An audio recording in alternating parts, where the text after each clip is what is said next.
বিসমিল্লাহির রহমানির রহিম। সুপ্রিয় অনার্স দ্বিতীয় বর্ষের শিক্ষার্থীরা, আজকে ভারতে মুসলমানদের ইতিহাস 1526 থেকে 1858 এই কোর্সটির বিষয় কোড হচ্ছে 22-16-03। এই বিষয় কোডের ভারতে মুসলমানদের ইতিহাস এই কোর্সটির অনলাইন ক্লাসে আমি ফাহমিদা হোসেন তোমাদেরকে আজকে স্বাগত জানাচ্ছি। এই কোর্সটির যে প্রশ্ন নিয়ে আমি তোমাদের সাথে আলোচনা করব সেটি হচ্ছে চিরস্থায়ী বন্দোবস্তের সুফল ও কুফল।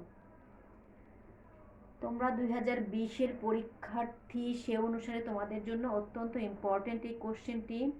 যদিও তোমাদের মোটামুটি সিলেবাস শেষ করেই আমাদের এই বৈষয়িক মহামারীতে আমরা পড়ে গিয়েছি, তার আগেই তোমাদের ক্লাসগুলোকে মোটামুটি আলহামদুলিল্লাহ আমরা শেষ করতে পেরেছিলাম।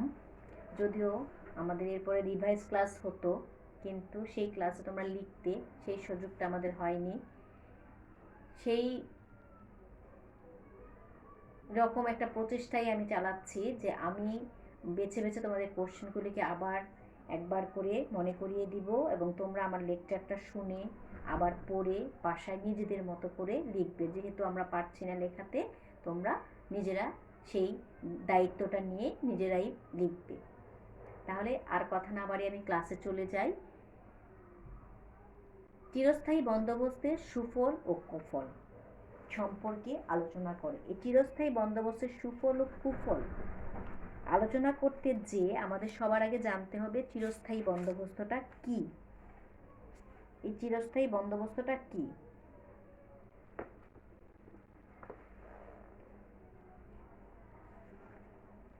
(1765 সালে রবার্ট ক্লাইভের কূটকৌশলে বাংলা দেওয়ানি লাভের পর একই বছর দ্বৈত শাসন চালু হয়, আমরা তো এটা জানি। আর এই দেওয়ানি ও দ্বৈত শাসনের ফলে 1769 বাংলা 1769-70 সালে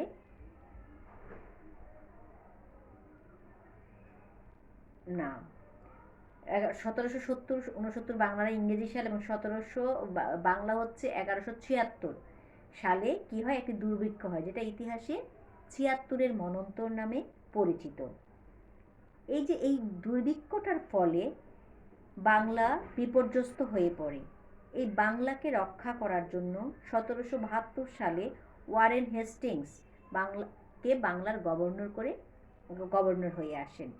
তিনি পঞ্চশালা বন্দোবস্ত করলেও তা ব্যর্থ হন। ফলে 1785 সালে ডাইরেক্টর সভা লর্ড কর্নওয়ালিসকে বাংলার গভর্নর করে পাঠান।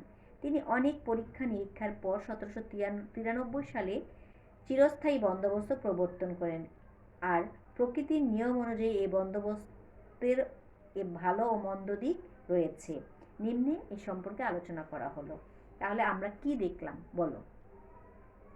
যে আমাদের বাংলার স্বাধীনতা বা ইংরেজদের হাতেই বাংলার স্বাধীনতা চলে যায় 1757 সালে পলাশীর যুদ্ধের মাধ্যমে। পুরোপুরিভাবে আমরা বাংলাকে একদম হারিয়ে ফেলি 1764 সালে বক্সারের যুদ্ধের পর। তারপর 1765 সালে তারা কি করে, রবার্ট ক্লাইভ বাংলার দেওয়ানি লাভ করে এবং এই বছরে তিনি দ্বৈত শাসন প্রথা চালু করেন। এই দেওয়ানি লাভ এবং দ্বৈত শাসন প্রথার ফলে কি হয়, দুর্ভিক্ষ দেখা দেয়, যেটা বাংলা 1176 খ্রিস্টাব্দে হয়, যেটা ইতিহাসে 76-এর মনন্তর নামে খ্যাত। এই তখন বাংলাটা সম্পূর্ণভাবে বিপর্যস্ত হয়ে পড়ে। বিপর্যস্ত বাংলাকে রক্ষা করার জন্য ওয়ারেন হেস্টিংস বাংলার গভর্নর হয়ে আসেন।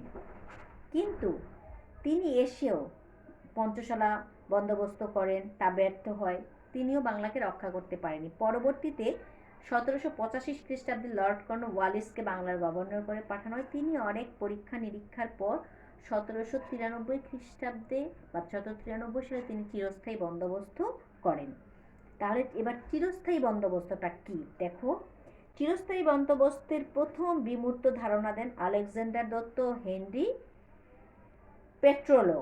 পরে তাদের এই ধারণা আরও বিকাশ সাধন করে ফিলিপ ফ্রান্সিস। ফিলিপের পরিকল্পনায় ভর করে ব্রিটিশ সরকার 1784 সালে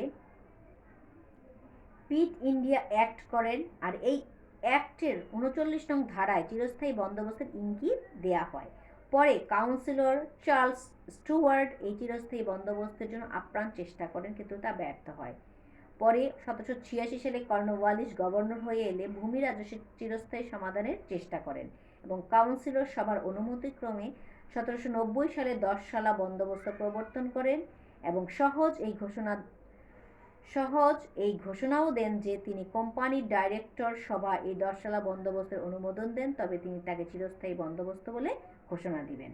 অবশেষে 1793 সালে ডাইরেক্টর সভা অনুমতি দিলে কর্নওয়ালিস 1793 সালের 22 মার্চ চিরস্থায়ী বন্দোবস্ত ব্যবস্থার আনুষ্ঠানিক ঘোষণা দেন। এই চিরস্থায়ী বন্দোবস্তের কিছু দিক ছিল, ভালো দিক এবং মন্দ দিক। আমরা আগেও একবার বলছি, যেটাকে আমরা বলবো সুফল আর কুফল।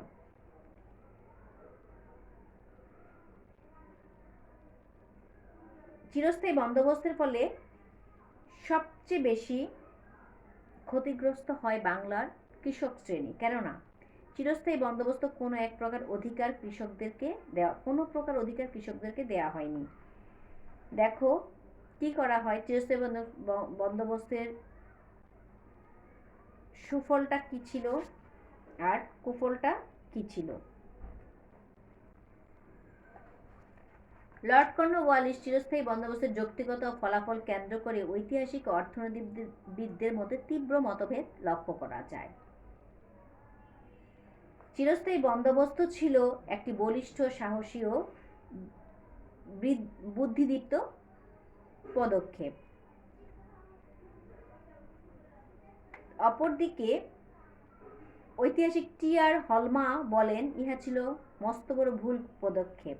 তাহলে আমরা কোনো ঐতিহাসিক সেটাকে বলেছে বুদ্ধিদীপ্ত পদক্ষেপ, কোনো ঐতিহাসিক এটাকে ভুল পদক্ষেপ বলেছে। তাদের উপর ভিত্তি করে আমরা কি করব, এই সুফল আর কুফলটাকে আলোচনা করব। আমরা এটার আগে সুফলগুলো দেখব। প্রথমে সুফল হিসেবে আমরা দেখি, দেখো লেখা আছে জমিদারদের আয় বৃদ্ধি। রাজস্ব আয়ের পরিমাণ নির্ধারণ এবং বার্ষিক আয়ের ভিত্তিতে প্রবর্তিত চিরস্থায়ী বন্দোবস্ত প্রকৃতপক্ষে জমিদারদের লাভ হয়। সরকারের খাজনা মিটিয়ে দিয়ে তারা অতিরিক্ত খাজনা ভোগ করার অধিকারী হয়। জমিদাররা যেমন সরকার যেটা নির্ধারণ সেটা দেওয়ার পরও অতিরিক্ত যে খাজনা তারা নেয় জনগণের কাছ থেকে, সেটা তারা কি করে, নিজেদের কাছে রেখে দেয়। তারা বন্দোবস্তকৃত জঙ্গলাকীর্ণ জমিগুলো পরিষ্কার করে চাষাবাদের উপযোগী করে তোলেন এবং এ কারণে তাদের আয় বৃদ্ধি পায়। 1793 খ্রিস্টাব্দে জমিদারদের প্রাপ্য খাজনার পরিমাণ ছিল 3 কোটি টাকা। 1776 খ্রিস্টাব্দে সেই জমির পরিমাণ 1876 খ্রিস্টাব্দে সেই জমির পরিমাণ বৃদ্ধি পেয়ে হয় 13 কোটি টাকা। সুতরাং দেখা যায় যে চিরস্থায়ী বন্দোবস্তের কারণে জমিদারদের আয় বৃদ্ধি পায়। তাহলে দেখো কোথায় 3,93 সালে, তার 100 বছরের মধ্যে সেটা হয়ে যায় কি 13 কোটি টাকা। বাজেট প্রণয়ন। চিরস্থায়ী বন্দোবস্তের ফলে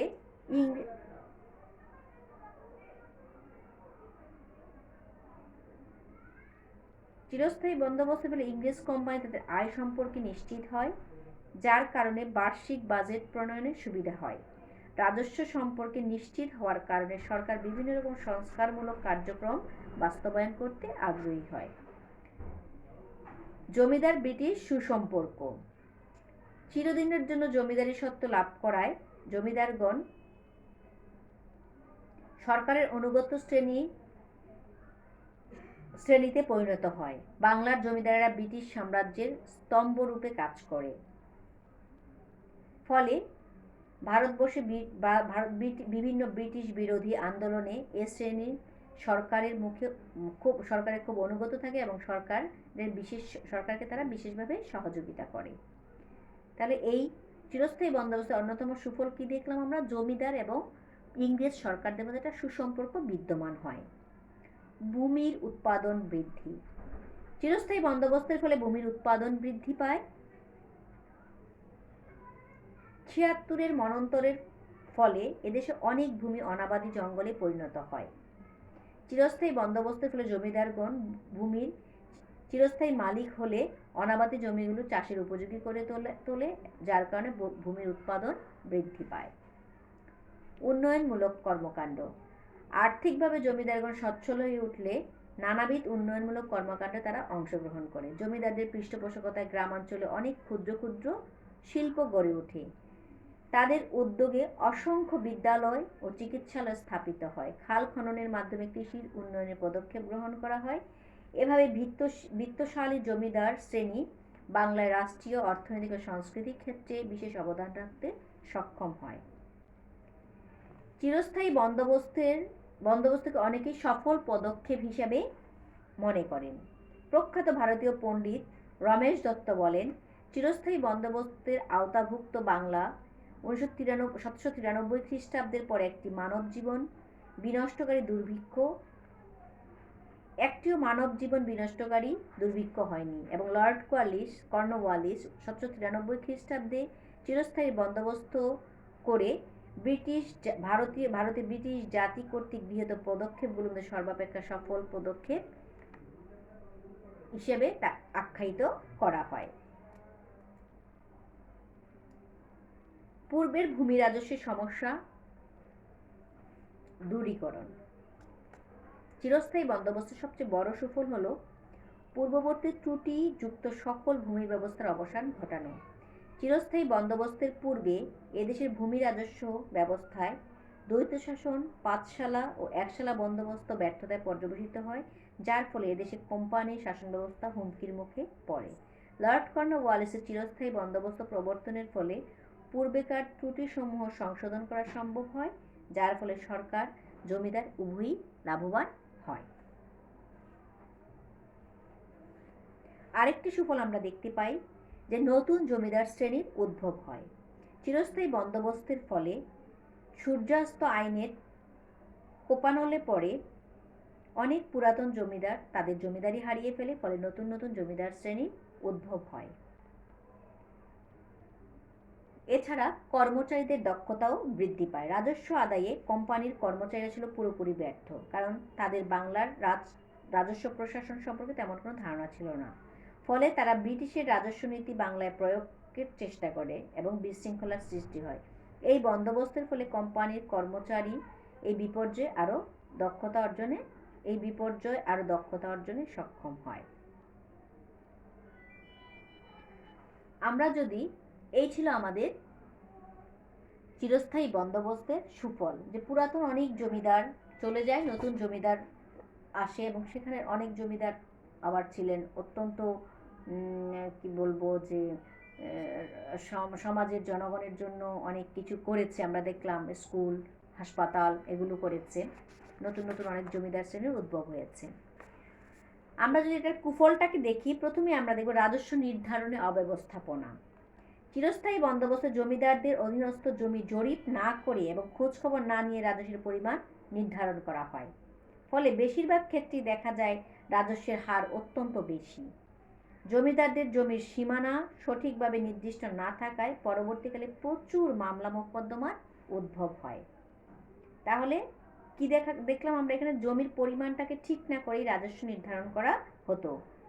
জমিদাররা জমির সীমানা সঠিকভাবে নির্দিষ্ট করে রাখতো না, যার ফলে দেখা যায় যে পরবর্তীকালে জমিদারদের যখন জমিদারি প্রথাগুলো শেষ হয়ে যায়, তখন কিন্তু যখন জনগণ এগুলো বিভিন্ন মধ্যবিত্ত শ্রেণী বা অভিজাত শ্রেণীগুলো কিনে নেয়, তখন দেখা যায় অনেক মামলা মোকদ্দমার সৃষ্টি হয়।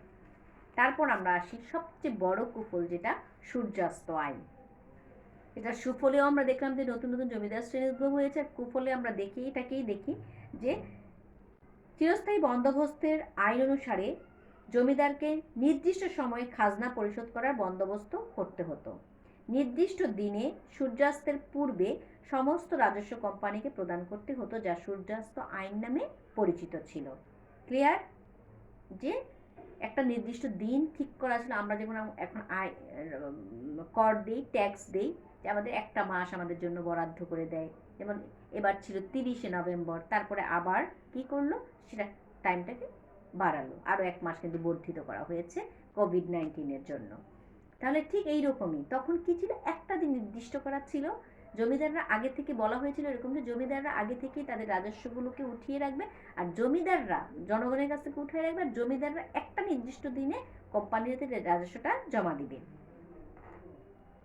এবার দেখো, তাহলে ওই আইনটা কি আইন নামে পরিচিত ছিল? সূর্যাস্ত আইন নামে পরিচিত ছিল। নির্দিষ্ট সময়ের মধ্যে রাজস্ব জমা না দিলে জমিদারি নিলামে তুলে রাজস্ব আদায় করা হতো। এর ফলে বহু প্রাচীন জমিদার তাদের জমিদারি হারায় এবং চিরস্থায়ী বন্দোবস্ত চালু হবার ফলে 25 বছরের মধ্যেই বাংলার প্রায় অর্ধেক জমি জমিদারদের বেহাত হয়ে যায়। এর ফলে সরকারি রাজস্ব কমে যায়, কারণ নিলামে সবসময় জমির সঠিক মূল্য পাওয়া যেত না। সরকারি রাজস্ব পূর্বের ন্যায় অনিশ্চিত হয়ে পড়ে। তার একটা কারণ বলি, এখানে জমিদাররা, অনেক জমিদার কি করতো না, সময় মতো রাজস্ব আদায় উঠাতো না। তারা আবার যদি রাজস্ব উঠাতো, তারা সেই অর্থগুলোকে জমা রাখতো না, ব্যয় করে দিত। এই যে ব্যয় করার ফলে 10 বছর পর পর যখন যে একদিন রাজস্বটা দিতে হতো, সেই সময় অনেক জমিদারের জমি থাকতো কিন্তু নির্দিষ্ট টাকা হাতে থাকতো না, যার ফলেই কিন্তু তারা জমিদারি হারিয়েছিল। আমরা অনেক আগে আমাদের কাজী নজরুল ইসলামের একটা নাটক ছিল অয়ময়, তার মধ্যে দেখবে যে তখন জমিদারের প্রথম জমিদার হিসেবে মির্জা সাহেব আসাদুজ্জামান নূর ছিলেন। তারপরের জমিদারে আমরা দেখব যে তার বাড়ির যে ভৃত্য ছিল, তার বাড়ির যে কর্মচারী ছিল, সে তার জমিদারি একসময় কিনে নেয়। ঠিক আছে, এই জিনিসগুলো কিন্তু তখন মানে এইগুলির উপরে নাটক তৈরি হতো, বা নাটক লিখেছেন আমাদের জাতীয় কবিরা, বিশ্বকবি, সব মানে সকলেই আমাদের বিভিন্ন বিশিষ্ট লেখকজনেরা এগুলো নিয়ে লিখেছেন, এবং সেগুলো নিয়ে কিন্তু অনেক কাহিনী নির্মিত নাটক হয়েছে। এই জিনিসটা দিয়ে আমি তো বোঝানোর চেষ্টা করলাম যে এরকম ছিল যে একটা সময় দেখা যায় জমিদারের কর্মচারী সেটাকে কী করতো, কিনে নিত। মানে এইভাবে আস্তে আস্তে দেখা যাচ্ছে জমিদারদের জমি থাকতেছে কিন্তু একটা নির্দিষ্ট অর্থ তাদের হাতে থাকছে না। ঠিক এই সূর্যাস্ত আইনের ফলেই কিন্তু এটা হয়েছিল।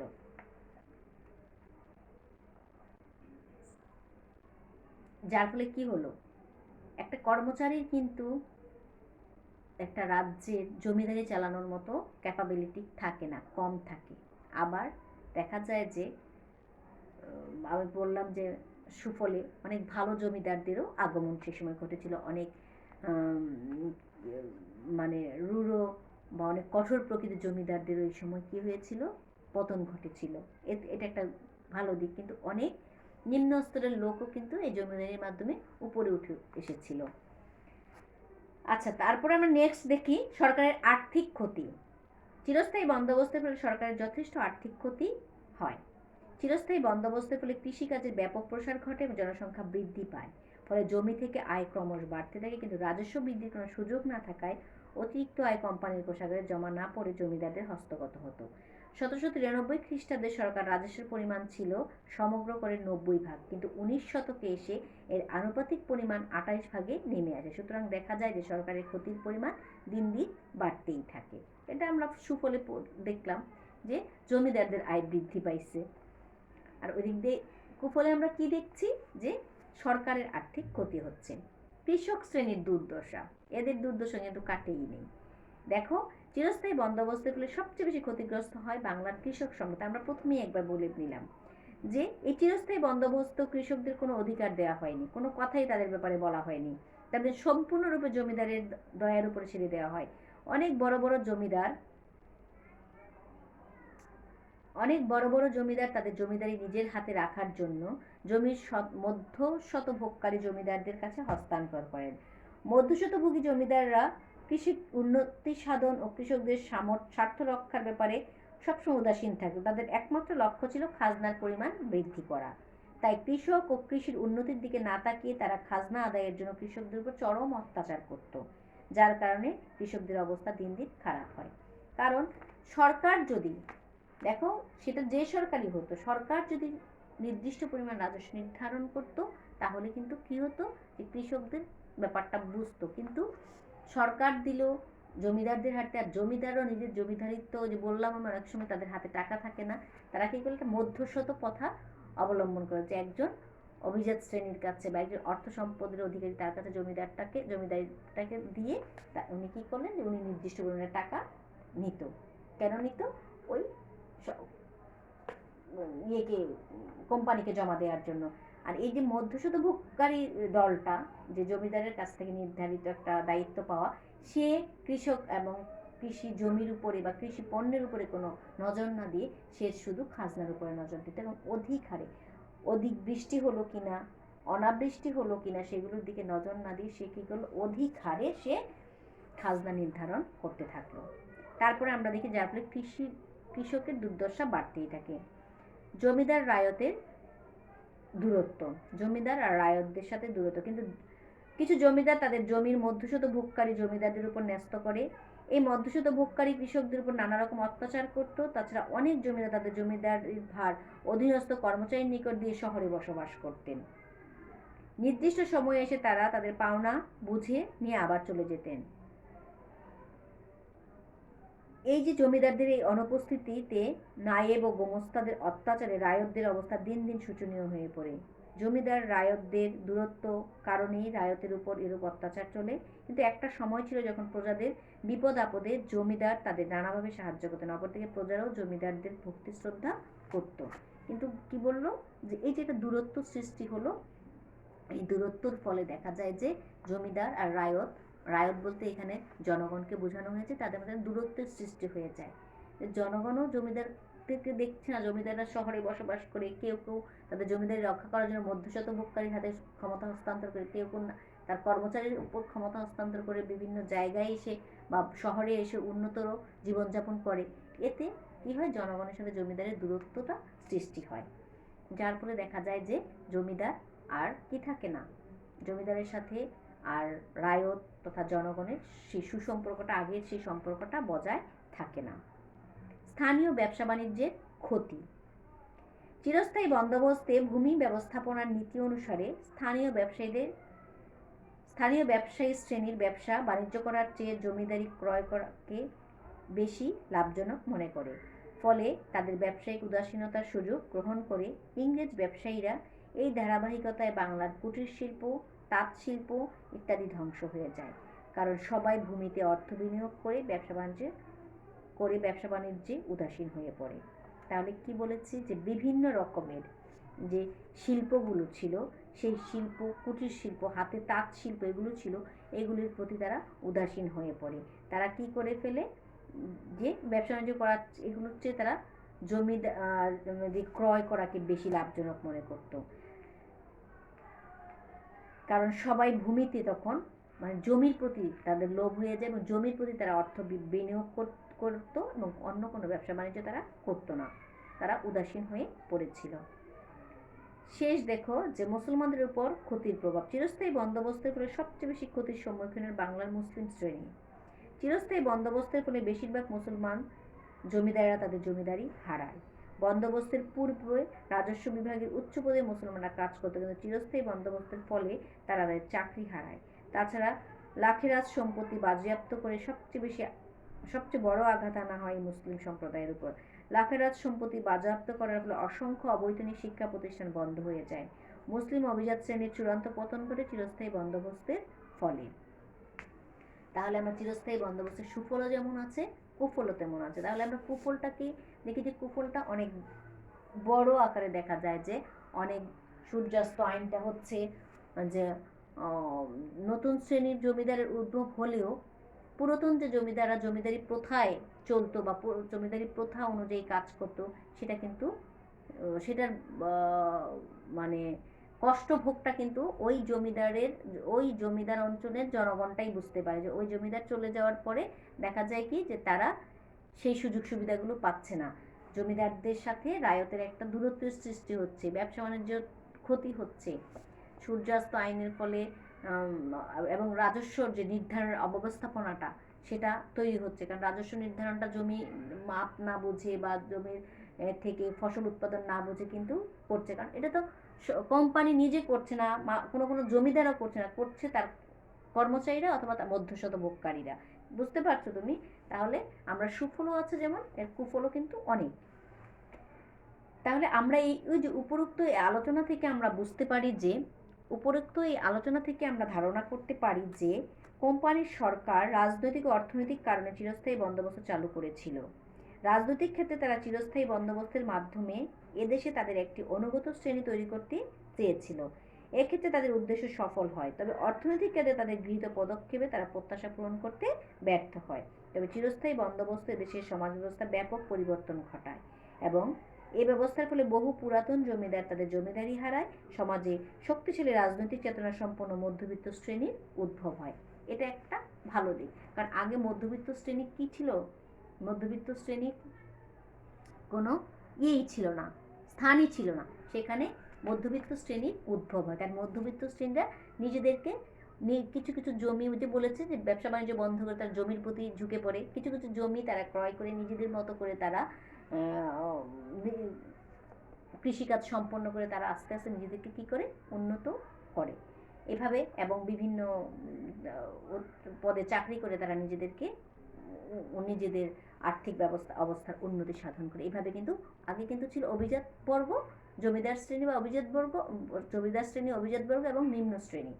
এই মধ্যবিত্ত শ্রেণীর কোনো অধ্যায়ই ছিল না। কিন্তু এই চিরস্থায়ী বন্দোবস্তের ফলেই অভিজাত শ্রেণীর উদ্ভব, কি বলি, মধ্যবিত্ত শ্রেণীর উদ্ভবটা হয়।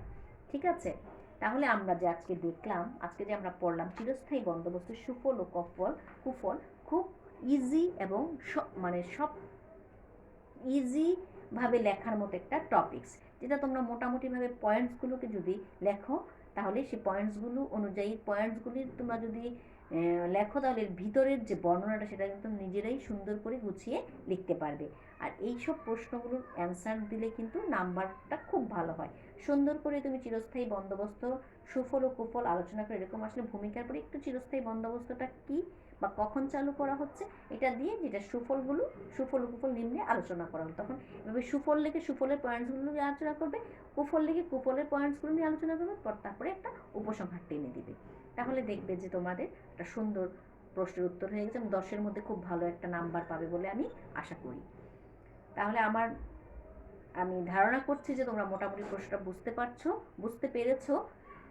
আমি আবার একবার বলে দিচ্ছি যে চিরস্থায়ী বন্দোবস্তের সুফল ও কুফল, এরকম প্রশ্ন আসতে পারে তোমাদের জন্য ইম্পর্টেন্ট। সেভাবে আমরা সুফলটাকে আলোচনা করবো। সুফল আলোচনা করতে যে আমরা কয়েকটা পয়েন্টস এখানে দেখিয়েছি, যে জমিদারদের আয় বৃদ্ধি পায়, বাজেট প্রণয়ন হয় এবং জমিদার ও সরকার শ্রেণীর বা কোম্পানির সাথে সুসম্পর্ক বিদ্যমান, ভূমির উৎপাদন বৃদ্ধি, উন্নয়নমূলক কর্মকাণ্ড বৃদ্ধি পায়, এটা একটা সফল পদক্ষেপ হিসেবে ঐতিহাসিকরা ধারণা করেন এবং বিভিন্ন সমস্যার দূরীকরণ হয়। কুফলের ক্ষেত্রে আমরা আসি, রাজস্ব নির্ধারণে অব্যবস্থাপনা হয়, সূর্যাস্ত আইন নামে একটি আইন প্রণয়ন করা হয়, যেটাতে অনেক জমিদার, পুরাতন জমিদারি প্রথা থেকে অব্যাহতি পায় বা জমিদারি হারিয়ে ফেলে, কোম্পানির আর্থিক ক্ষতি হয়, কৃষক শ্রেণীর দুর্দশা বেড়েই যায়, রায়তের সাথে জমিদারিটা দূরত্বের সৃষ্টি হয়, ব্যবসা বাণিজ্যের ক্ষতি হয় এবং মুসলমানদের উপর চরম প্রভাব পড়ে। ঠিক আছে, তাহলে আমি আশা করব তোমরা এই প্রশ্নটা সুন্দর করে পড়ে ফেলবে। অনার্স দ্বিতীয় বর্ষের যে আমার ছেলেমেয়েরা আছো, তোমরা প্রশ্নটাকে পড়ে লিখে ফেলবে। শাওন, অর্ক, তোমরা যারা আছো, রিমা, তোমরা সুন্দর করে, আমি জানি তোমরা অত্যন্ত সিরিয়াস আমাদের কাছে ছিলে। এখন এতদিন পরে তোমরা পড়াশোনা থেকে আমি আশা করব যে এখনও তোমরা দূরে সরে যাওনি, তোমরা আগের মতোই সিরিয়াস আছো। তাহলে তোমরা এই প্রশ্নটাকে, তোমাদের এই 22-16-03 ভারতে মুসলমানদের ইতিহাস, এই কোর্স আউটলাইনের এই কোশ্চেনটাকে তোমরা পড়ে তোমরা লিখে ফেলবে বাবা, এবং কোনো ধরনের কোনো সমস্যা বোধ করলে আমার সাথে যোগাযোগ করবে। ঠিক আছে, তাহলে ভালো থাকবে। এবং যেহেতু পরীক্ষা নকিং এট দ্য ডোর, তাহলে কি করতে হবে, পড়াশোনাটা একটু চালিয়ে যেতে হবে, কিন্তু সকল কিছুকে, সকল বাস্তবতাকে মেনে নিয়েই কিন্তু আমাদের চলতে হবে। ঠিক আছে, তাহলে আজকে এই পর্যন্তই থাকো, সবাই ভালো থেকো। ওকে, থ্যাংক ইউ অল।